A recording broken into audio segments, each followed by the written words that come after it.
I read The Psychopath Test by Jon Ronson. This is my summer reading assignment. This is really late. I did read it though. So, cool book. It was interesting, definitely. Pretty much what went on throughout the whole of it is it's sort of looking at what we see psychopaths as typically, and the correlation between criminals and professional psychopaths, people in business. We typically see psychopaths as people who don't really see consequences in the things that they do.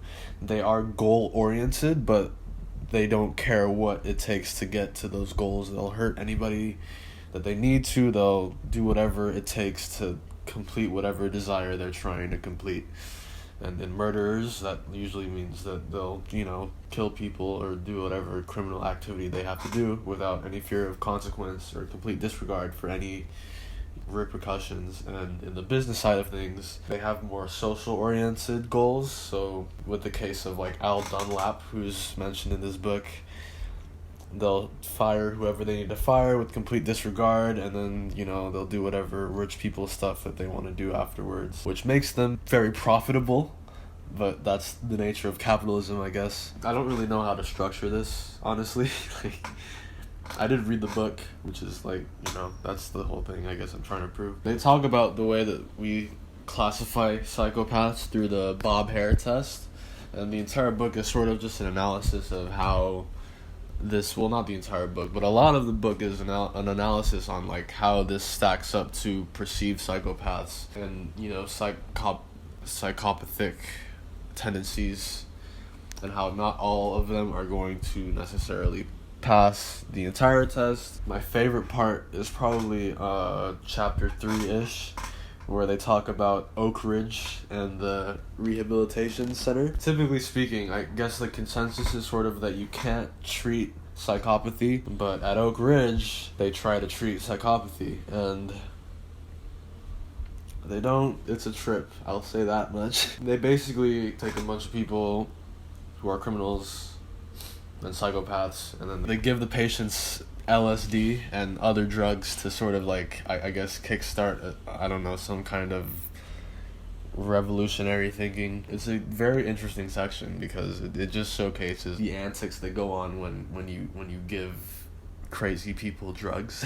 One of the people that works there, that's running the facility, is trying to get these people to change through the power of drugs, but he thinks that because whenever you take the drugs, they go through this process of rehabilitation, but then immediately after they're thrown back into the general populace, and then it sort of just undoes all the progress that was made. So he comes up with the bright idea to just give everybody drugs, give them all LSD at the same time, and hopefully it'll make some sort of Ibiza type vibe where they're all just raving out and vibing and nothing goes wrong. But then when it happens, you've given a bunch of criminals LSD and they're just tripping out and going crazy, and obviously he gets fired. The guy gets fired. So that was a pretty fun section.